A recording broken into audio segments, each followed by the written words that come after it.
Okay, we are back.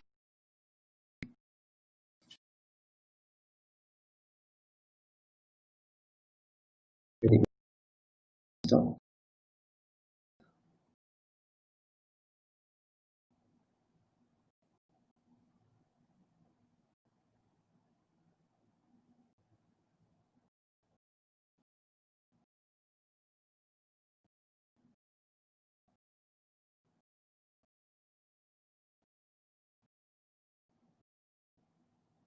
Yeah, so connection was a bit bad.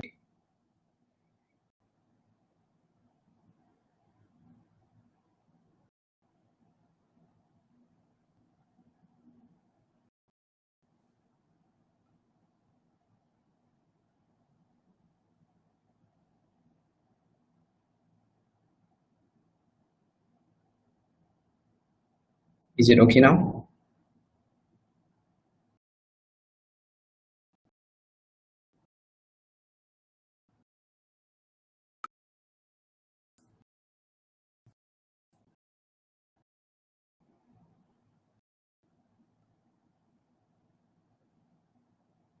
Testing. Let me see on Twitter.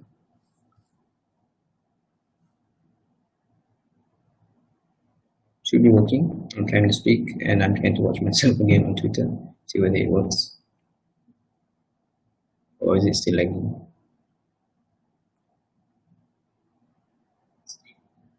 Yeah. On Twitter it is okay. So better. Okay, alhamdulillah. Okay, let's continue.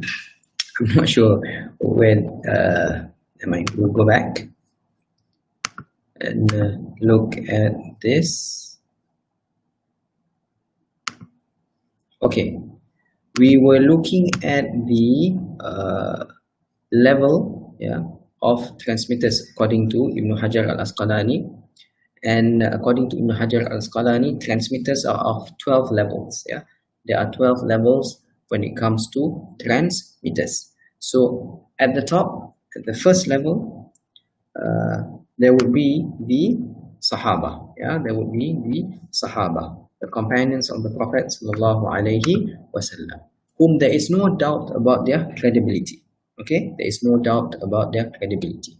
So when it comes to the companions, if we find them in the sanad, we do not need to investigate whether they are credible or not, because automatically a companion, kulluhum, it is said kulluhum udul, all of them are trustworthy. Yeah, all of them are trustworthy. Then we come to the next level, the second level. There are those who are emphatically praised. They are praised. For example, by using a superlative. Yeah, for example, awthaq an-nas, he is the most reliable of person. Or repeating a word of praise such as thiqah, thiqah. Yeah, not only just thiqah, but it is said thiqah, thiqah. Yeah, or in meaning such as reliable, a great memorizer of hadith, thiqah, hafiz. So if a hadith critic praises a transmitter either with a superlative or using words twice, yeah, repeating the praise twice, this indicates that the person is or the person's credibility is intact. Yeah, and they come below the level of the Sahabi, of the companion.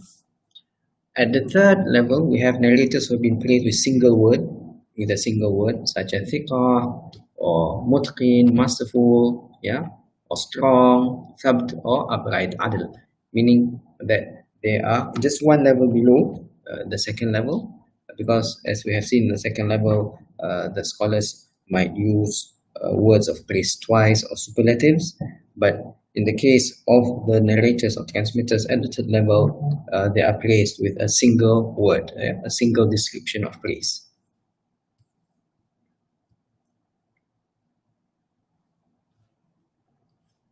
Then at level number 4, yeah, we have a narrator who is a little less reliable than one of the third level, And these are the narrators for whom Ibn Hajar al-Asqalani uses the words such as truthful, saduq, or la ba'sa bihi, he is alright, or laysa bihi ba's, there is no problem with him. Okay, so these are terms that indicate slightly lower level than the third level. So at the fifth level, we have a narrator who is a little less reliable than the one on the fourth level. Yeah, and Ibn Hajar would use terms such as the person is truthful but weak of memory, or the person is truthful but then he sometimes commit mistakes. Yeah, saduq yahim, or he does have errors.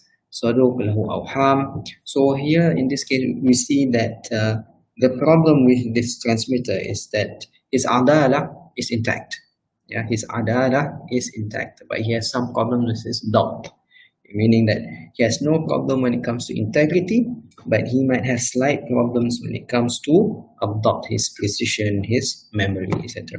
Or the narrator is accused of some kind of innovation. He is accused. Yeah? He is accused, for example, of being a Shia. It is not established, but there are certain accusations that he is a Shia or a Qadari or a Nasibi. We have gone through these few sects when we looked at the factors contributing to Hadith Mawdu. Remember, we mentioned political-theological context, so the narrator might belong to a certain group, yeah, or accused of belonging to a certain group. At level number 6, we have narrators who have few hadith, yani they narrate not many hadith, only a few hadith, and there is no evidence that would call for leaving the hadith, meaning that there is no evidence that the hadith should be disregarded. Yeah, so these narrators, Ibn Hajar al-Asqalani term them or uses the term such as maqbul, acceptable, meaning that they are acceptable.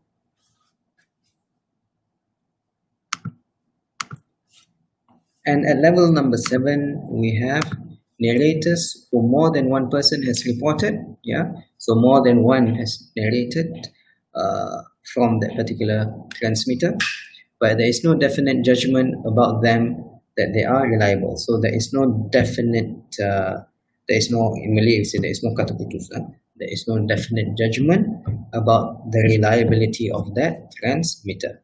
So Ibn Hajar al-Asqalani refers to these kind of transmitters as mastur al-hal, undisclosed quality, or majhul al-hal, or unknown quality.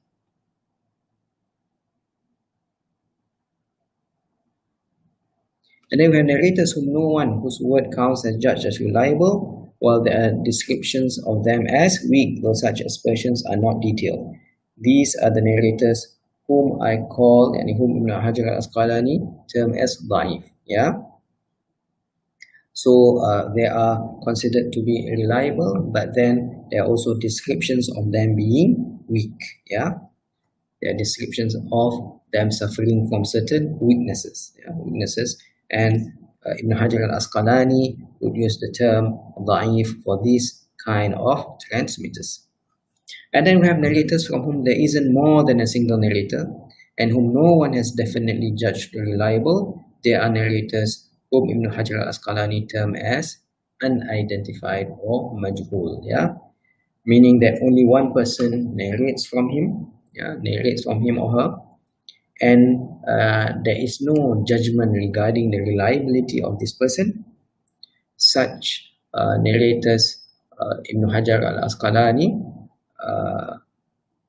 considers them or terms them to be majhul. Compare this to the level on top.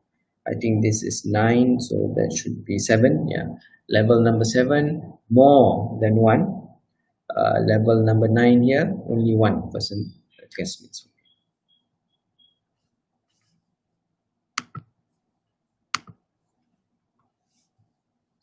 And at level number 10, we have narrators who have not been judged reliable at all. Yeah, have not been judged reliable at all, and who have been judged weak because of a damaging accusation.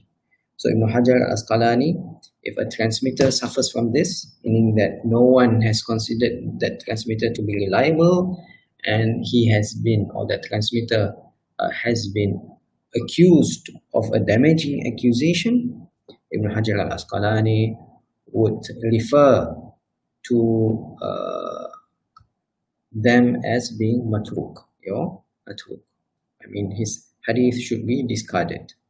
And then we have those who are muttaham bil kadhib, those who are accused of lying, who are accused of lying. Sometimes in this case they're accused of lying, but not necessarily that they fabricate hadith, okay?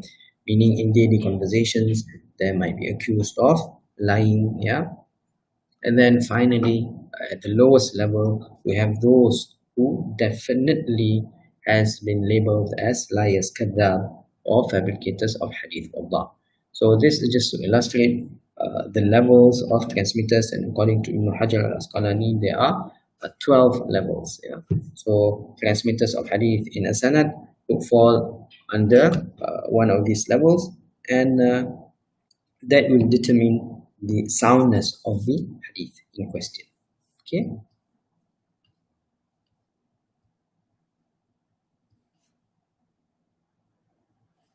And here are some common principles. The attack or the criticism by someone who can be seen as a competitor or having a certain disagreement should not be taken into heavy consideration. So for example, if An-Nasa'i evaluates Ahmad bin Saleh al-Misri, or Ibn Abi Dhi'b talks about Malik or Ibn Ma'in versus Ash-Shafi'i, so because they are competitors, so they might have talked ill about one another, so their criticism doesn't bear a lot of weight. It should not be taken into heavy consideration. So here a narrator may be reliable when he narrated in a certain town but not in the other. So we have an example here. Yaqub ibn Shaybah stated, traditions reported by Hisham are reliable except those that are reported through the people of Iraq. And Hisham was the one who reported the story of Aisha's marriage to the people of Iraq. If I'm not mistaken, this is in relation to the age of Aisha radiallahu anha when she married the Prophet sallallahu alaihi wasallam. So in this narration, there is this particular person by the name of Hisham, and according to Yaqub ibn Shaybah, his traditions are reliable except those that are reported to the people of Iraq. So these what we have gone through today is an important aspect, as I mentioned in the beginning, of the sciences of hadith, al-Jarh wa Ta'dil, because it deals with the credibility of transmitters, and because the sanad is an important aspect of hadith, and the sanad consists of transmitters, and as such we need to verify the credibility of these transmitters in the hadith to then come out or formulate the position of the hadith, whether the hadith should be considered to be sound, sahih, or hasan, agreeable, or weak, da'if, or even mawdu', or even forged. Okay, as I mentioned just now, this class will be for about 30 minutes. I'm sorry about the glitch just now. We have gone above the time.